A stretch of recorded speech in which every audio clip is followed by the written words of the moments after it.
Hey folks, welcome back to my channel, or if you're new here, I am Julianne Hoore, the bearded bombshell of the Scottish drag scene. I am coming to you out of drag because I stupidly didn't check my footage properly. I've already filmed this episode of Drag Race UK, episode 3, in which we review Fashion Frenemies Runway. However, the footage was blurry AF. It was garbage mama, yeah. So I'm just doing a little intro now, and then the rest of the episode will be basically kind of like podcast format, and you'll see pictures but not my look that I did. If you want to check out the look that I did a recreation of my Juno Birch look, which you can go on at Julianne Hoore over on Instagram. For now, we're going to go review the runway from, as I said, Drag Race UK episode 3. The girls were put together as their best Judys, however they are competing against each other to who wore it best. Pairs were given each a coloured box in which they had the same fabric and had to create a look, and there was some very interesting looks and some very questionable looks, shall we say the least. So I will let you get to the footage that I've already recorded. It's just my audio with pictures over it, and I'll catch you at the other side. First up with the colour black, we have Ahora and Tace. Tace went for this really awesome deconstructed look and went for the big huge hair that was very reminiscent, of course, of her dragon runway from her hometown look in episode 1. It is quite soon after to do such a distinct style of hair, and considering she then just did it 2 episodes later, so I think it's a bit too soon. However, I will commend her for how she styled it up in such a different and unique way, with like hoops in it and like clamps and little different bits. It was still very unique compared to what she wore the first time round. And then she made a coat that was, as I've mentioned, deconstructed. It wasn't the most finesse jacket I've seen in that kind of style. Obviously it's kind of meant to look kind of haphazard, but you know, there's still elements where you can kind of make it elevated and look fashion. It still does, but there's definitely bits that could be done better. She could have added more panels into the peplum just so it had a better shape, as well as the sleeve seemed to be cut a little bit unusually, so it didn't really connect particularly well. Overall, the look had me horny and gagged. And next up was her fashion frenemy, Ahora. And Ahora, of course, has went to fashion schools. She's went to one of the top universities in the UK for it, so I'm going to assume that's Central St Martin's. And many, many big names have came from there, so it really is the pinnacle of being top fashion in the UK, absolutely. However, in contrast with Tace, I actually think Tace had a stronger concept, albeit Ahora's was made incredibly well. I really didn't like that curly hair that she had with the look. I don't really think it added to what she was particularly wearing. The photo that she has in part of like her having that photo shoot of the look with the sleek hair, it looks so much better and gives it a little bit more drama and makes it more fashion. Overall, such a clean and well polished look. My biggest gripe though is those bits. Apparently I think they're meant to be like Gucci bits, but they look so cheap with the look. It doesn't match, and it just makes the black on the legs just so much lighter and very distracting from the rest of the look. I'd rather she just had like black boots on opposed to those glittery ones, so that, cause it's just pulling all the focus down to her legs opposed to enjoying the kind of drama that she's given that with those big puff sleeves and the coat that she's got. So yeah, I think needs a little bit of editing, even though obviously she can make some wonderful clothes. I may have been a little distracted, but it's still a total gag. Next up in the colour pink is Jenny Lemon, and as soon as she turned the corner I was like, Jimbo's on Drag Race UK. She honestly really did make me think like of Jimbo in terms of what she was wearing. Of course she was challenged to go for a kind of more sexy look, and okay, maybe she's not achieved it by any stretch of the imagination, but what she has achieved is doing it in her own Jenny Lemon way, which is actually really kind of exciting and fun, so I'm not gonna blame her too much for that. But it is literally just a tube dress, it's not even well shaped to her body. Like, yeah, there needs to be so much more, and then she just obviously put a couple of sequins on. If I'd ever seen unicorn vomit, this would be it. It's a hag. And then her fashion frenemy was Sister's Sister, course going for her vintage-esque vibes with the kind of ruching, but alien-esque as well with the blue paint. I actually really love the sleeves and the ruching on the trousers that she had. I think it really added drama, created shape. Definitely not something else that we'd seen on the runway. So it definitely stood out from the rest of the pack, which was fantastic. Especially that the ruching kind of just went into being book covers on the trousers. I thought that was very clever. I'm not a fan of the peachy tone fabric that she used for the main part of the top.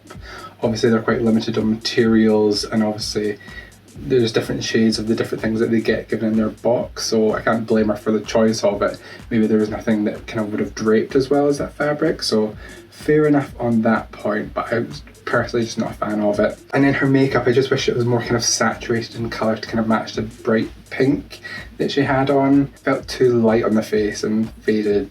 Maybe she wanted to go for that look to kind of match the peachy tone of the top, which I'd be like, then fair enough. I just still didn't think it worked. Nevertheless, she took me to outer space, and it's a gag. Next, we have in Michelle's favourite colour, green, is Veronica Green. Of course, Veronica was able to also pick her box, and the fact that she picked green. Finally, Veronica Green and green on the runway. The skirt was nice, albeit fairly plain, and then the top had a lot of fit issues in my opinion. The band at the bottom I think was too thick, and then the halter that she had for it, there was too much fabric at the very top where it was meant to come around the neck, and it looked so bulky and heavy. So it was very off-putting. And then she had the sleeve, the cape thing, which I actually really liked, to give a lot of drama. And I'll give her kudos that everything was aligned. Very clever. And that the lining was also in a very beautiful contrasting fabric of colour to the main sequin body that she had. So I did like that, I'll give her props. But I wish she added a little bit of facing so the lining wasn't like a little bit too baggy in certain areas, and so it didn't poke out. It just made it look so much more finished. But I believe she learned to sew just for Drag Race, so I'll definitely give her a pass on that, and overall it's a gag. And next is her fashion frenemy Tia Coffee in this crazy look. Wow, this was something. You know, I don't think it was actually that bad compared to who she was in the bottom with, because at least there were some design elements to the dress. So the ruffles that she had, the selection of fabric, so she had the striped waistband, the bows that she had, there were some design elements. Overall it was so badly constructed, and to be honest didn't really have that much taste level with it, so fair enough. The big problem that you have when you do a handkerchief skirt like this is it just dates you immediately. It was very popular in the 2000s and it didn't work then. The only time it's ever worked is in the 1920s for flapper looks. It works great then, but on these big skirts it just dates you immediately, so I would not have chosen that style for the skirt. And then the ruffles that she did do were so so bad and so uneven. It was crazy. Oh, it just looked awful. And then the top that she had was quite baggy as well, so even though it was stretched fabric, she didn't really fit it to her body, which I think would have helped her just a little bit.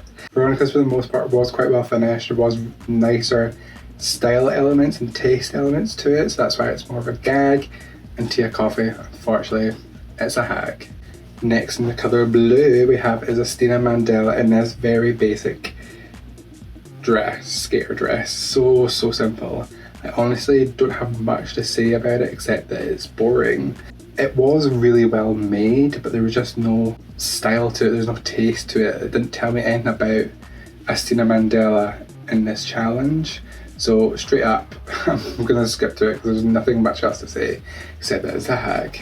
Next up is Bimini Blast, who was of course wore it better between the two of them, and this kind of Alexander McQueen meets Vivienne Westwood, and then Bimini Blast popped in there. Like, you can totally see her references and who she was as part of that look.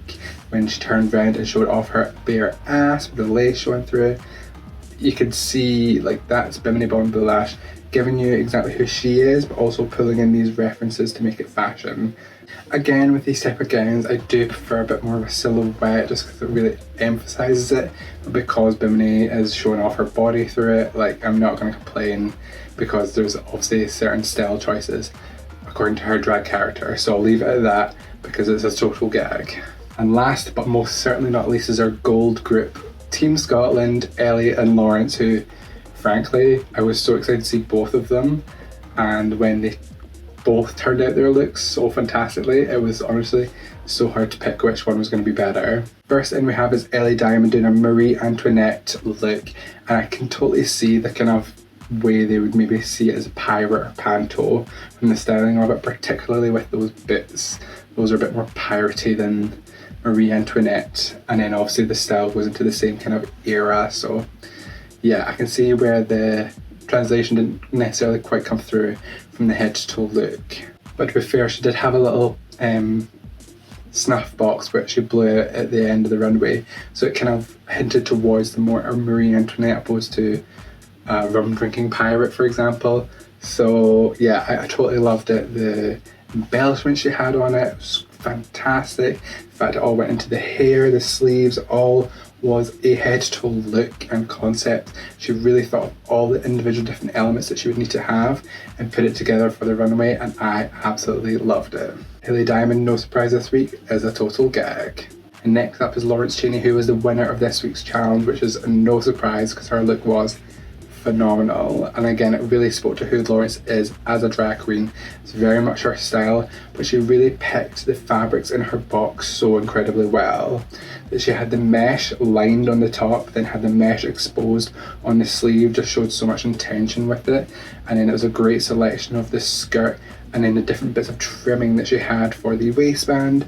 The trim on the top, which was also used on the cuff, was so well selected, and again it just goes to show Lawrence knows how to not only just work with fabrics, but she also knew her body as well and how it shaped her figure so incredibly well from the waist into her pads and all the way down. I thought this was the most stunning look of the night, and I can totally see why she won.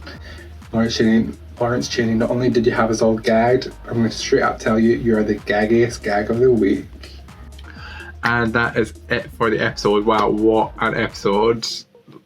So in love with Lawrence and Ellie. They're doing so incredibly well as the Scottish Queens. The first one's on the UK franchise, which is fantastic, phenomenal. So excited to see what they do for the rest of the competition. Fingers crossed.